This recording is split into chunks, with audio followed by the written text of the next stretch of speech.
Absolute pleasure to see you, Jim. Is that working?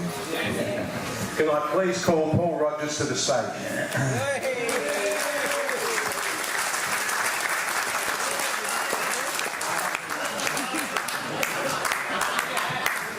I believe you pair have never met.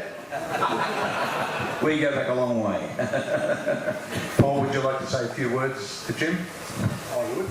I would. I've known Jim forever. And Elaine. Worked at the same place. Worked at the same place as Jim with Dave Gale, rest his soul. We travelled everywhere over Australia, especially to Adelaide. One in time. Castlereagh, everywhere. I was coming back from Adelaide there one meeting. I've been over spectating with my wife, and I get to Horsham, and there's Jimmy driving his Holden. I was driving a Ford, and his axle had come out. Isn't that right, Jim? Yeah, that's it.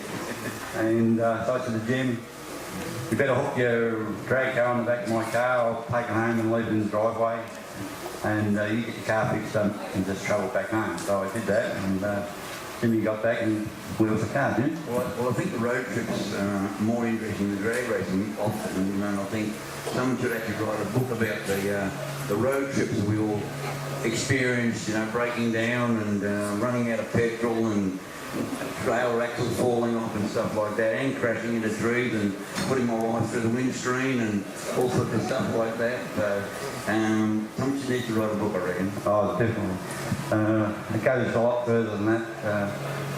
I had an automatic transmission place, and Jimmy had one. We swapped ideas, have worked with each other, not against each other, which a lot of people should do these days. They don't. I've got a few notes here. I hope I don't butt into your bit a bit, but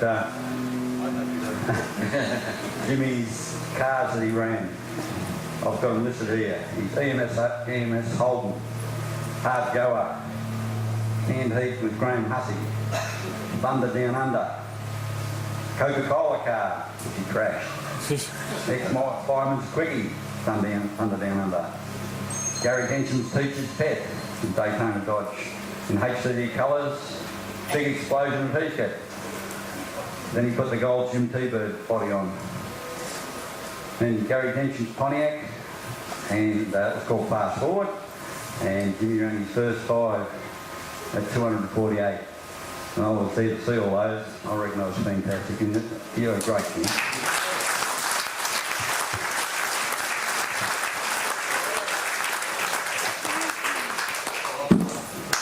No worries. Thank you, Paul. We spoke about recognising heroes of our sport. Jim Walton started at a very early age in drag racing, and I said to you earlier that he almost gave his life for his passion in his sport. Jim in 1982 had a horrendous accident at Calder, and I'm going to touch on that later. But I just want to recognise, I want you all to recognise the bravery of some of our pioneers. And it's easy to forget the word pioneer, but these guys were pioneers.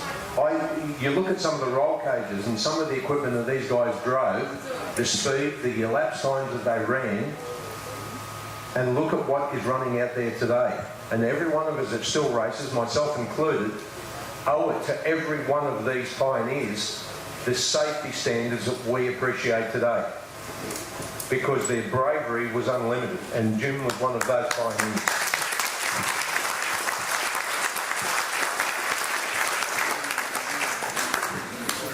Jim Walton has done to the accident. There may be some more photos, I'm not confident, but there may be.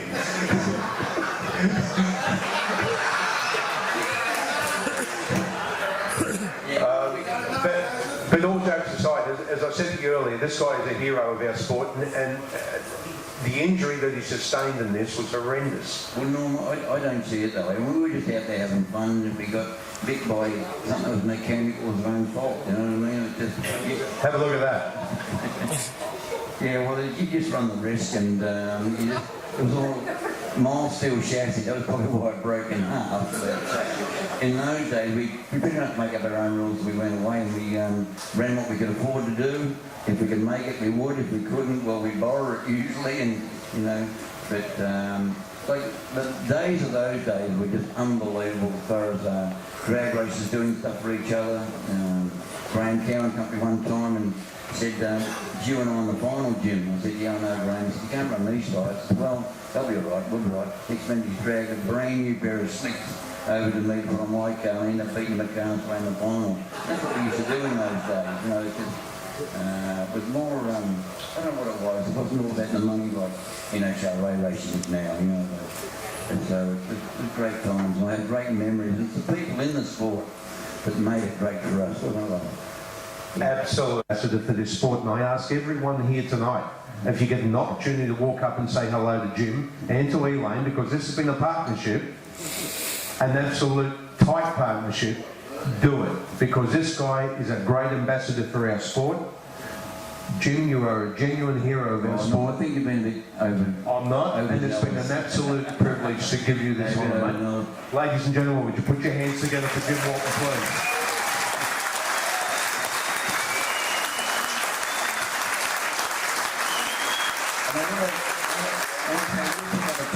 Thank all my mates from Melbourne here all come up to support me. I think half of Melbourne's up here and then just a great bunch of guys. We've had an unbelievable road trip in the old Cadillac out the front and it makes you feel younger again. Thank you.